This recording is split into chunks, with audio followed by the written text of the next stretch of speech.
houses here in the UK are just so flippin' expensive. You will never be able to afford a house in the UK. By 2030, the entire housing market is going to be upended. This is the reason why most people in London are never going to be able to buy a house. I think we can all agree that house prices in the UK are absolutely extortionate. If the average salary grew to match house prices, the average salary today would be 500,000. Let's start with a simple question. How do you buy a house in the UK today? Answer: you don't. Not unless you've got £80,000 lying around for a deposit, a six-figure salary, and zero financial mistakes in your entire life. Because the average house price isn't just high, it's delusional. We're talking £300,000 for a two-bed and a half-decent area. And if you're in London, forget it. You're looking at £600,000 for something that doesn't even have a garden.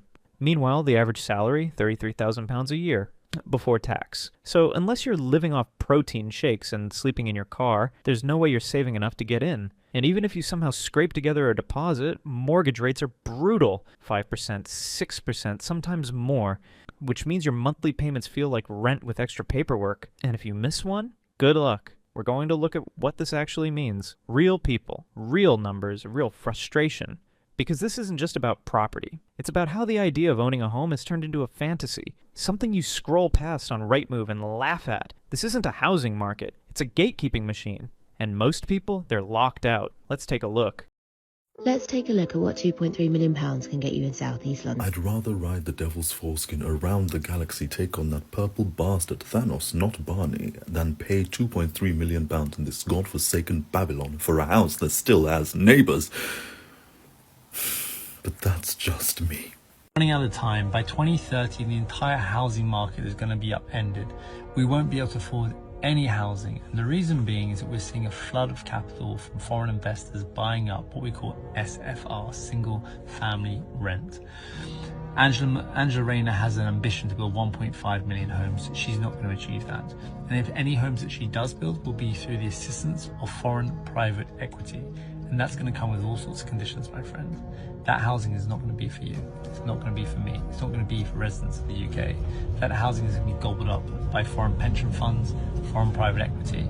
There's going to be a housing crisis beyond what we've ever seen before.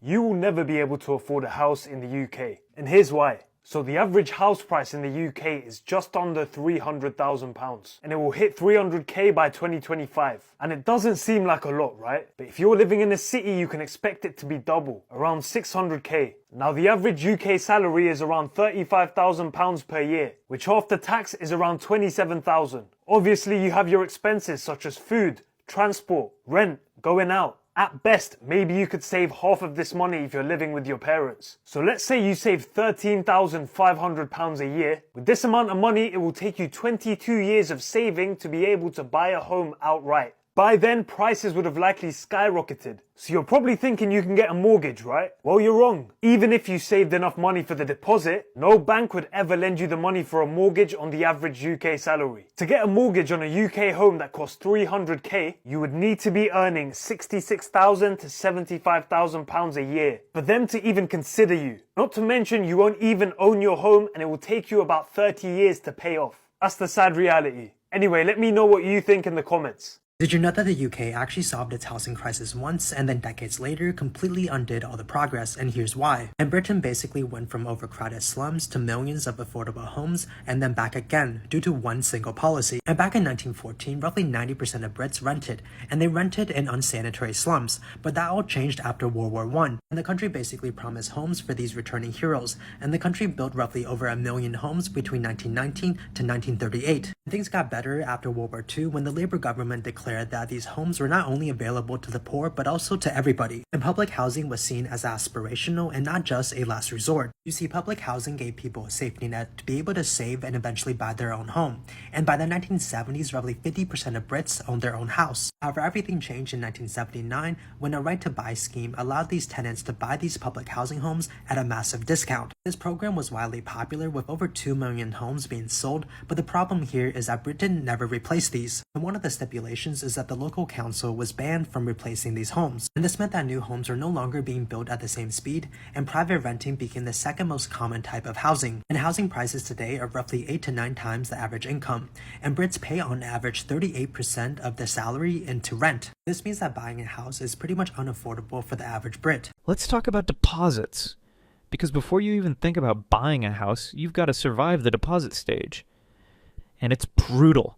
We're not talking £5,000 or £10,000 anymore. Try £40,000, £60,000, £80,000 just to get through the door. And that's not for a mansion. That's for a 2-bed flat with questionable plumbing and no parking. So how do people save that kind of money? They don't. They live with their parents until they're 35. They skip holidays, skip meals, skip life, just to maybe someday afford a deposit. And even then, the bank might still say no. Because now it's not just about money. It's about your credit score, your job history, your debt-to-income ratio, your ability to predict the future and never make a mistake. It's like applying for a house and getting judged like you're done when applying for a loan from NASA. Meanwhile, house prices keep rising. So by the time you save enough, the goalpost is moved. And you're back at square one. This isn't just hard. It's designed to be impossible. This is the reason why most people in London are never going to be able to buy a house, unless they get it through inheritance or they have insane corporate jobs earning £250,000 a year or more. Alright, the first big topic is rent. Most people are renting while they're saving for a deposit. The problem in London is that rents are absolutely through the roof, and the majority of your money that you earn and that you're trying to put aside to build your deposit for a property is being spent on rent.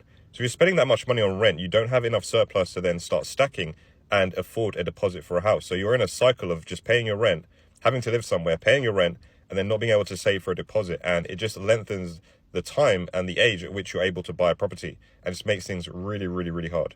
Most people's mortgage payments would be on par with the rent that they're paying for the similar property that they're staying in. So for most people who are renting a property right now, their mortgage payments, if they had a mortgage on it, would be probably lower or same as the rent which they're paying. The problem is people can't afford to save for a deposit because they're paying so much in rent. And also the mortgage applications typically lend you 4.5 times your yearly salaries. So for a lot of properties in London, you're looking at zones 2 to 3, you're looking at £750,000 plus. Let's say your household income is £100,000, you can then borrow £450,000. So your deposit would have to make up the rest, which is £300,000. Who do you know who has a £300,000 deposit?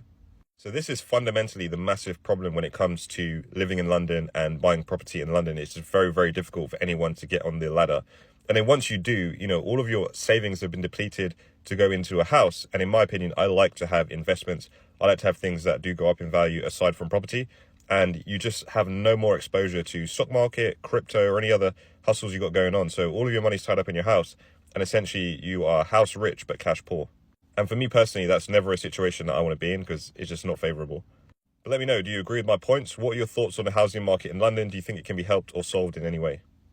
I think we can all agree that house prices in the UK are absolutely extortionate, and they've got worse and worse since about the mid-90s.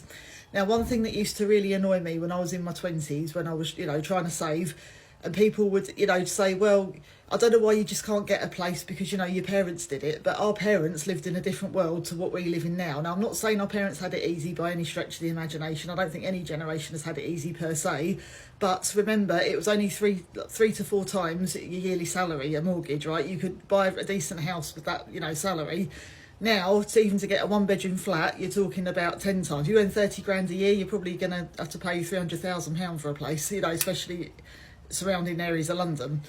So I do feel sorry for young people. I do think they have it harder than what, my parents' generation did. However you find it, have any of you managed to get on the property ladder, or do you think it's just not worth it? Is it worth buying a house now, or is it extortionate? Let me know what you think, guys. I would like to hear from you. John Lewis are refusing to build homes for the poorest in society. They're building 170 new build units in Reading, and they've hired a specialist contractor to argue to the local council that they simply cannot afford to build any affordable homes, zero, to the local community. Now, typically in Reading, you have to provide 30% affordable housing. That's the 30% affordable of everything that you build, so that the poorest in society can have a place where they can put their head. But this is just a key highlight of really what happens in the system and why we don't have enough affordable and social housing in the system. It's because big landlords come along, big developers come along, and they argue and they lobby local council and berate local council till they don't build 30% affordable scheme. They end up building 0%, and that's exactly what John Lewis are trying to achieve. They're sending the local council a bone. They're saying, look, I'll give you 10%, you know, if you get this through quickly, you know, if you can do a quick deal with us, we'll give you 10%. But it's nothing. They're arguing that they can't afford to build any of it. So, you know, this is what's happening. Also, the scheme that they're building is not to do with private accommodation for you and I. It's build to rent. These are 170 new build homes you will never be able to buy. I will never be able to buy. But don't you worry. You won't just be able to buy your clothing and food now from John Lewis. You'll also be able to rent from them to ensure the fact that you're still stuck on that inflationary slippery slope. The average salary in the UK is currently 36,000. It was less than 1,000 in the 1960s. If the average salary grew to match house prices, the average salary today would be 500,000. Think about that for a minute. This is such a good point that not enough people talk about when it comes to why people aren't able to buy houses. Back in the day, you'd have the average salary being 20,000 and then a house would be about 3 times that amount. Cut to today, the average salary isn't even double what it was in the 90s, but house prices are more like 3 to 4 times as much as they were back then. And this is why you can't save your way to buying a house by cutting things like coffee or avocado toast, etc., because you're just not going to close that gap. Thing that makes sense to do if a person is struggling to get on the housing ladder, unfortunately, they have to pursue a higher income. Because unfortunately, the truth is, the bank is not going to be asking you, do you still have a Netflix subscription or are you still buying coffee from Starbucks? They're going to be asking you, what's your gross salary before tax? And then they're going to multiply that number by, say, 3 to 4, and then they'll decide, can you afford a mortgage? Houses here in the UK are just so flipping expensive. Now, I'm not even talking about London, I live in the Midlands, but I think the average UK house price is around £290,000. And if you're a single applicant, you're going to have to be earning a good 60-70 grand to be able to afford that. I think you're allowed to borrow, what, 4.5, 5 times your salary. So that's the first thing. But the second point is you're going to need to stump up a pretty fat deposit. So one thing that I've been trying to do is save aggressively, and I've been doing that through living at home. And I get it, it's not easy. For some people as well, they can't live at home for different circumstances, so I appreciate it. But even if you're scraping away as much as you can to, let's say, afford the average house is 290 grand and you put 10% deposit down, you're going to have to put down a 30 grand deposit, 10%. And then you're going to have to pay maybe 5, 6, 7 grand of solicitor fees and surveying fees. So you're looking at 35, 40 grand before you even get started and get the keys to the property. Okay. The second thing that people forget is that not that many people earn enough to even buy a house on their own. A lot of people that I see, whether that's friends of friends or people on social media, are buying it together. It's a dual applicant, where it's much easier and good for them. It's probably the best thing. However, don't compare yourself, it's one thing I've been doing, against people in that situation. It's a little bit less of a financial burden, you can split bills, and it's a bit easier. Cool. But what also kills me is even if you do earn good money and you're able to buy the average house, I'll go back to the average house again, and the mortgage after 10% deposit is probably going to be around £1,300, £1,400 a month. If your take-home pay is £3,000 and your mortgage alone is £1,400, by the time you've added council tax, bills, and a few of the necessities, you're probably near £2,000 a month. So you've got £1,000 a month for food, clothes, transport.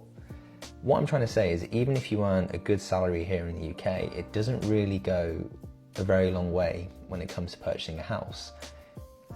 You can say goodbye to a holiday, you can say goodbye to the nice things.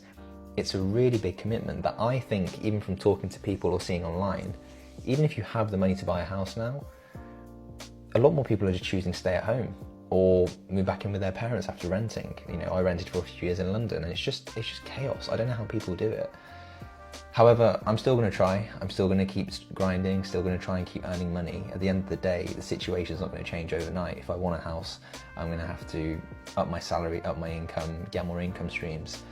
And I think that's what we have to do. We just have to keep going at it. And if you don't like the game, just play it to win. Play it to be done with it. You don't have to keep on banging your head against the wall like I've done for the last few years, offering on houses, then getting outbidded by 10, 20 grand. It's just not worth it. So stop putting pressure on yourself if you're looking to buy a house. It will come with time. It will come when you're ready. Here's the other problem. Rent. Because while you're trying to save for a house, rent is quietly eating your future. The average rent in the UK is now over £1,200 a month. In London, £2,000 easy. For a shoebox with a window that doesn't open, so you're paying half your salary just to exist. And what's left? Not enough to save.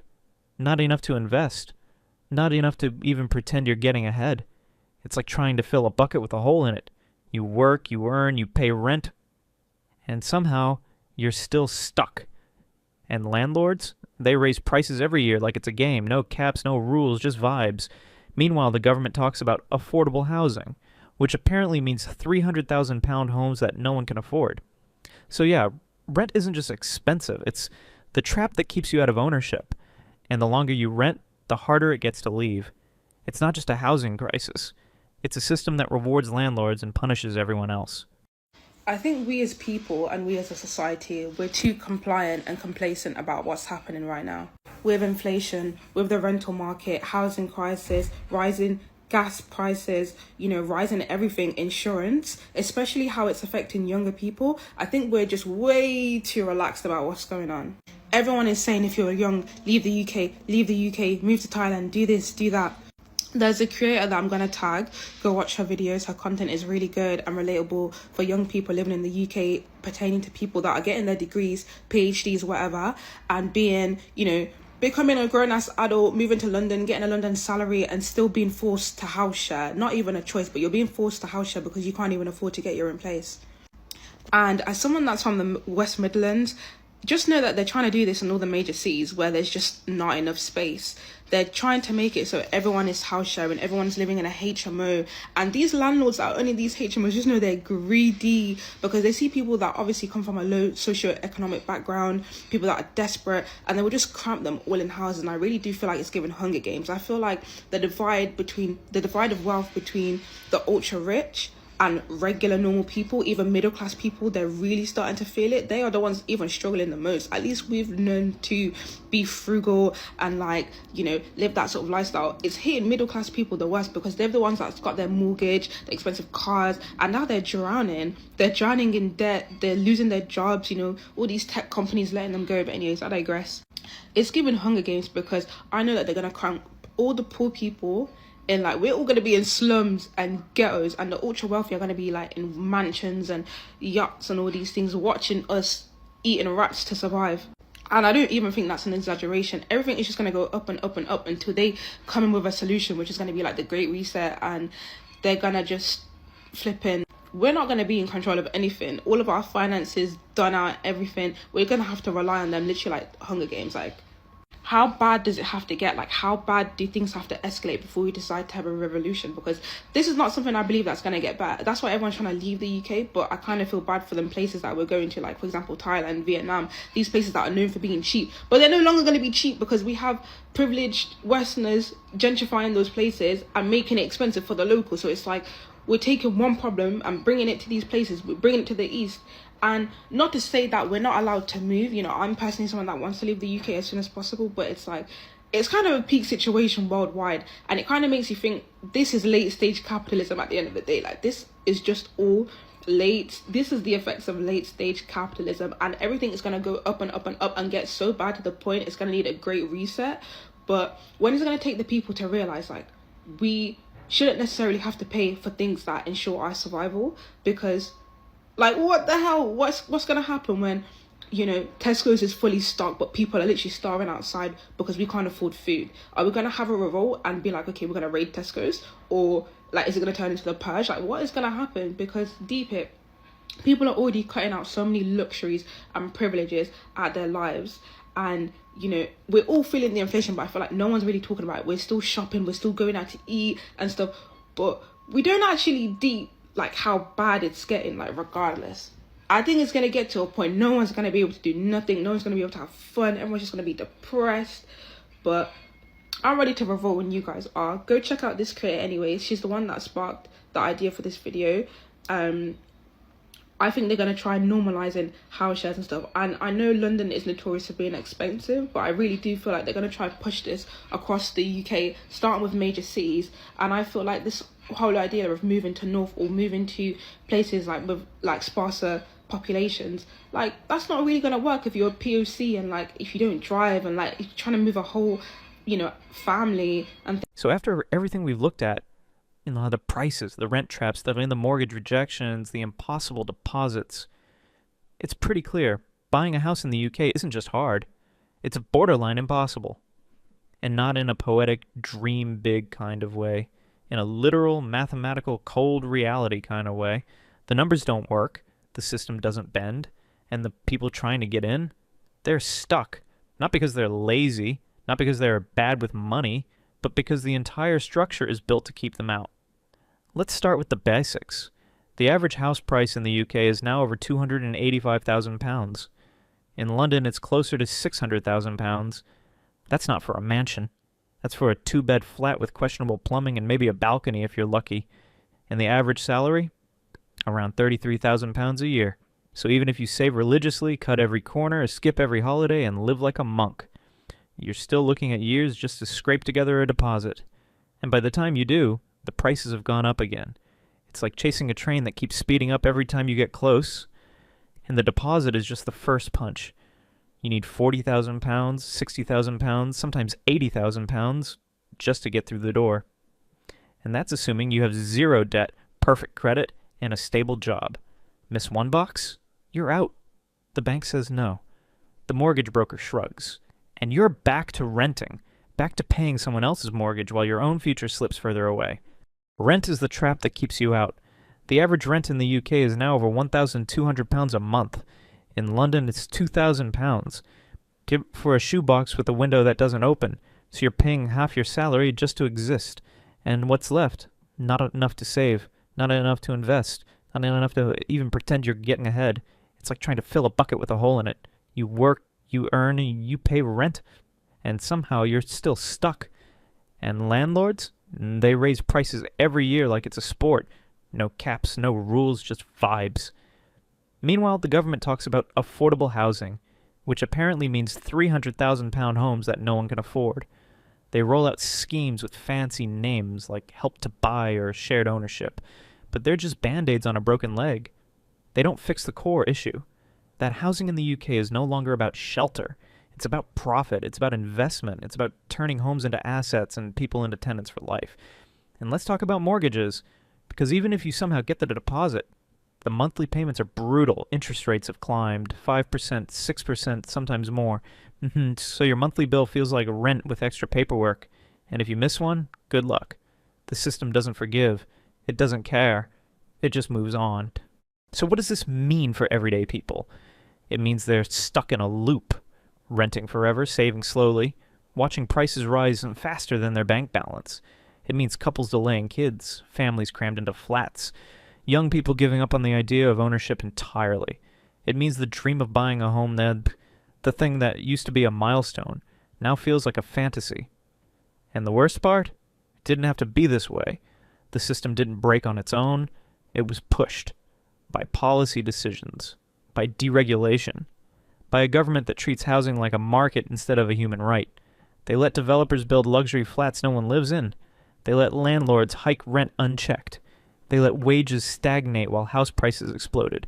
And when people ask for help, they get speeches, they get slogans, they get silence. This isn't just a housing crisis. It's a generational betrayal. Because the people who bought homes in the 90s and early 2000s, they paid £80,000, £120,000, and now those same homes are worth $500,000. And they look at young people and say, just work harder. As if effort alone can bend the laws of economics. As if skipping avocado toast is going to unlock a £600,000 mortgage. But this isn't about envy. It's about fairness. About the idea that if you work hard, save smart, and play by the rules, you should be able to own a home. Not a mansion, not a penthouse. Just a place to live, a place to build, a place to breathe. And right now, that's out of reach for millions. So what happens next? People stop trying. They give up on ownership. They settle for renting. They move further out. They live with parents and they delay life. And the housing market, it keeps growing. Not because people are buying homes to live in, but because investors are buying homes to flip, to rent, to hold. It's not a housing market, it's a casino. And the house always wins. This documentary isn't just about property, it's about possibility, about how the UK turned home ownership into a gated club, about how the system rewards landlords and punishes everyone else, about how the dream of buying a house, once a basic goal, now feels like a punchline. And if you're watching this and thinking, yeah, that's me, that's my life, that's my frustration, just know, you're not alone. Millions are in the same boat. And the more we talk about it, the harder it becomes for anyone to ignore. Because this isn't just about housing, it's about dignity and about stability, about the right to build a life without being priced out of it. So if the system won't change on its own, maybe it's time we force it to. Not with rage, not with chaos, but with truth, with solidarity, with the kind of clarity that makes it impossible to look away. Because buying a house in the UK isn't just hard, it's a rigged game, and the people, they're done playing.